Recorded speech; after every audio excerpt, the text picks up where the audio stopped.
본래 이 땅이 압도국이라는 나라인데 서기 100인전부터 신라가 됐습니다. 그리고 발용사가 건립될 당시는 이 땅이 암양주입니다. 암양주가 언제 됐느냐 하면 642년입니다. 그러면 이곳에 절을 지었던 시기는 전성되는 설화나 이런 걸 종합해 볼 때 661년으로 되어 있습니다. 그러니까 문무왕 때다 이렇게 이야기를 하죠.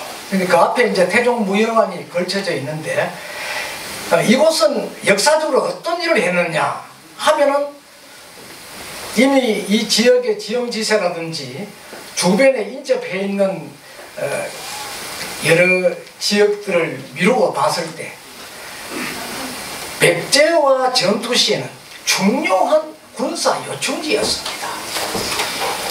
이 앞들은 신라에서 양성한 군사를 재배치하고 요사이 같으면 육군 보충대와 같은 그런 역할을 했다고 그럽니다.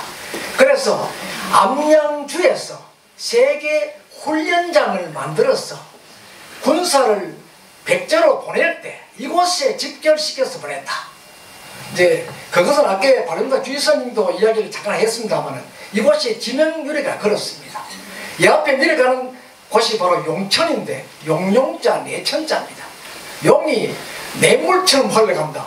용이 누굽니까? 하늘에 푸드뚝 나는 상상의 동물 용입니까? 바로 그분은 왕입니다.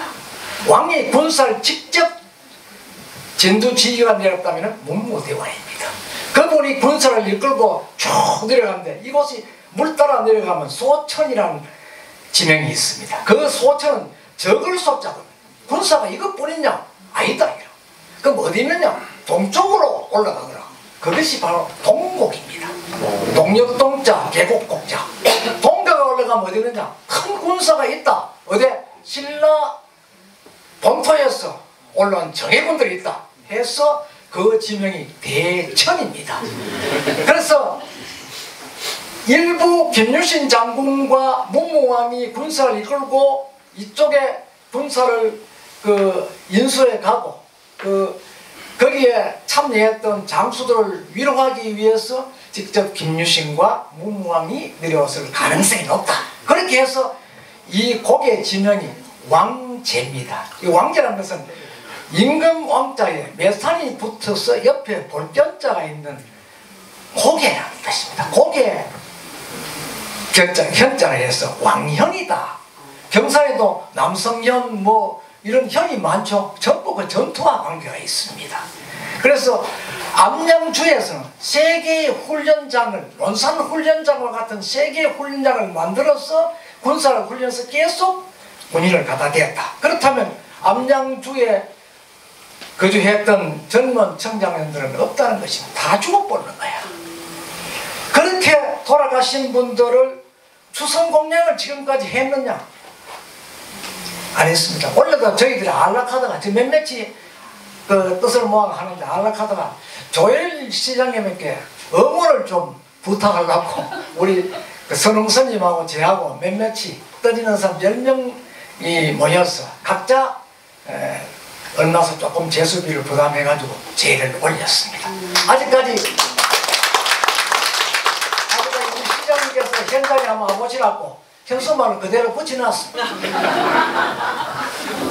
거기에는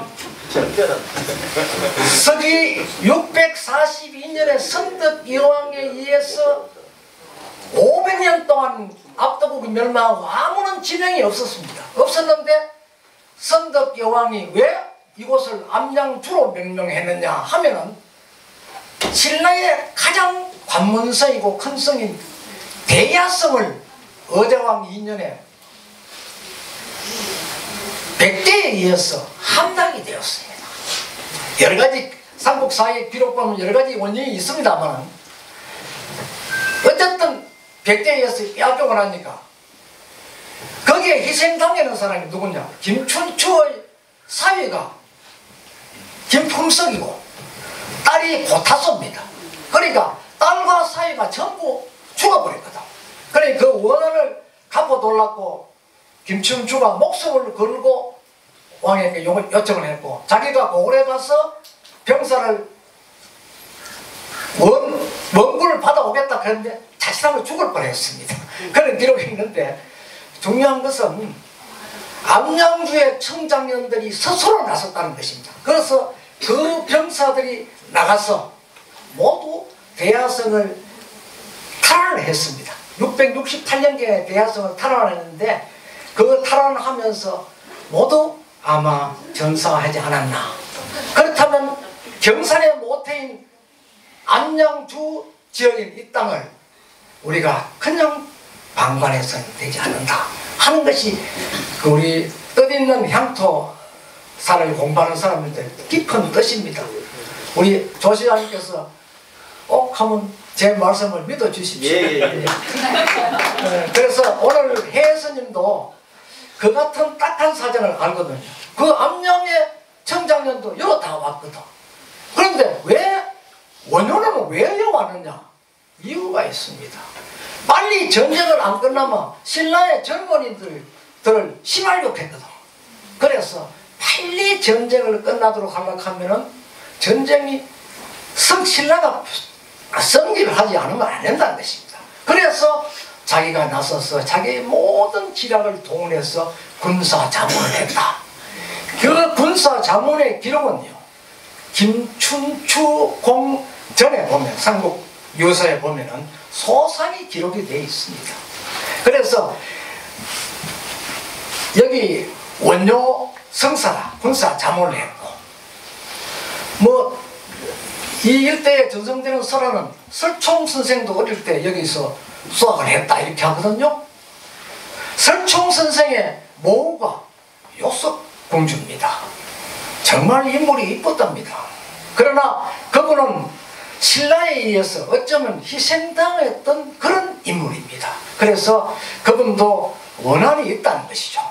우리 경산의 무궁한 발전을 위하고 더욱더 우리 시민이 잘 살게 하기 위해서는 그런 적은 한부터 큰 한에 이르기까지 우리 모두가 이 땅에 살면서 풀어줘야 한다는 것입니다. 그런 의미에서 해 스님이 오늘 조선 공양에 추가로 암양주하고 또 억울하게